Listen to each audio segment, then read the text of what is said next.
Doctor BR Ambedkar Konaseema జిల్లా Amalapuram press club వద్ద media సమావేశంలో చీర్ల జగ్గారెడ్డి పాల్గొని మాట్లాడుతూ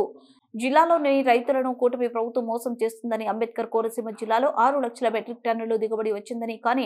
టార్గెట్ల పేరుతో 24% అంటే 2 లక్షల మెట్రిక్ టన్నులు ధాన్యం మాత్రమే కొనుగోలు చేస్తున్నారని, కూటమి ప్రభుత్వంలో రైతుల కన్నా మిల్లర్లకి ఎక్కువగా ప్రాధాన్యత ఇస్తున్నారని అన్నారు. వాతావరణంలో మార్పులతో రైతులకు కంటి మీద కొనుకు లేకుండా ఉందని, వాళ్లను పట్టించుకునే నాదుడు లేరన్నారు. వైఎస్ఆర్ కాంగ్రెస్ పార్టీ అధికారంలో ఉండగా స్థిరీకరణ నిధి కింద 5 సంవత్సరంలో 7,796 కోట్లు ఖర్చు చేసి ధాన్యం పూర్తి స్థాయిలో కొనుగోలు చేశారు. కానీ నేడు ధరల స్థిరీకరణ నిధి కింద కేవలం 30 కోట్లు కేటాయించారన్నారు. రైతులకు మద్దతు ధర ఇవ్వకపోతే వైఎస్ఆర్ కాంగ్రెస్ పార్టీ తరపున ఉద్యమిస్తామని జగ్గారెడ్డి తెలిపారు. ఈ కార్యక్రమంలో ప్రజాప్రతినిధులు, నాయకులు, కార్యకర్తలు పాల్గొన్నారు.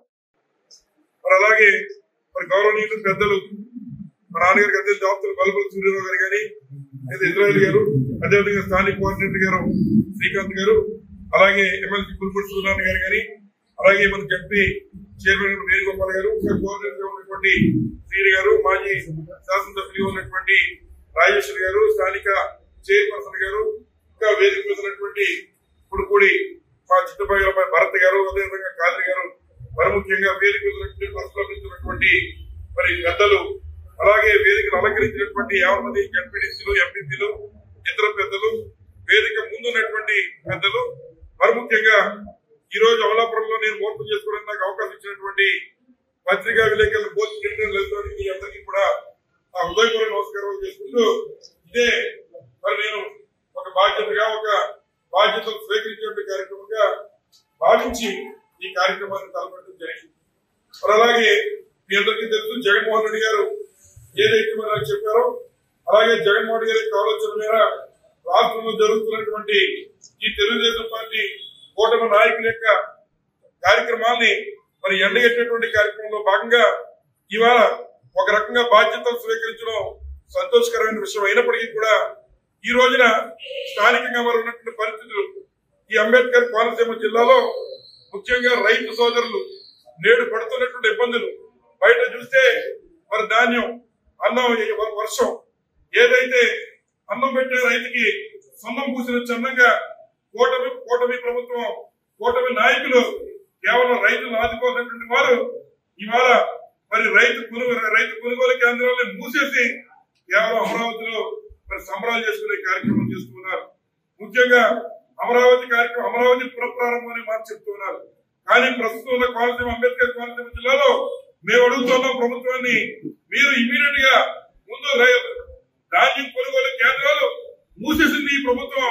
కాబట్టి ధాన్యం కొనుగోలు కేంద్రాలని మళ్ళీ పునఃప్రారంభించాలని చెప్పి వైఎస్ఆర్ కాంగ్రెస్ పార్టీ అంబేద్కర్ కోనసీమ జిల్లా నుంచి మేము డిమాండ్ చేస్తూ ఉన్నాం. ముఖ్యంగా మనందరికీ కూడా తెలుసు, మరి సూర్యారావు గారు పెద్దలు చెప్పినట్లు చాలా చక్కగా రైతులు చాలా కష్టపడి ప్రభుత్వం నుంచి అరాకుర సాయం కూడా లేకపోయినప్పటికీ కూడా మరి ఈ రోజు చాలా మంది రైతులు కష్టపడి చెమట వచ్చి మరి ధాన్యం పండించారు. సుమారుగా ఎకరానికి మరి ఏదైతే 60 బస్తాల వరకు కూడా ధాన్యం పండింది. మా అప్పులు తీరుతాయి, మా బాధలు పోతాయనేటువంటి ఆలోచనతో వారు ఉంటే ఇవాళ ఈ ప్రభుత్వం దళారులతో కుమ్మక్కై ఏదైతే దళారులకు వత్తాసు పలుకుతూ ఇక్కడ ఉన్నటువంటి రైతులకు ధాన్యాన్ని కొనకుండా 6 లక్షల ఎకరాలు 6 లక్షల మెట్రిక్ టన్నులు ఈ యొక్క అంబేద్కర్ కోనసీమ జిల్లాలో పండితే ఈ రోజు కేవలం అరకొరగా 24% అంటే 2 లక్షల టార్గెట్ పెట్టామని చెబుతూ కేవలం 24% మాత్రమే ఈ అంబేద్కర్ కోనసీమ జిల్లాలో మరి ధాన్యం కొనేటువంటి కార్యక్రమం చేశారు. మిగిలినంతా కూడా ఇవాళ రైతుల కళ్ళల్లో ధాన్యాలు ఉన్నాయి, తడిచిపోతూ ఉన్నాయి.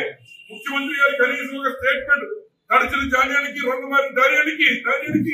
నాది బాధ్యత, అవసరమైతే మేము తడిచిన ధాన్యం సైతం మరి ఎంఎస్పీ రేటు కొంటామనే మాట కూడా ఇవాళ చెప్పేటువంటి పరిస్థితి ఈ కూటమి ప్రభుత్వం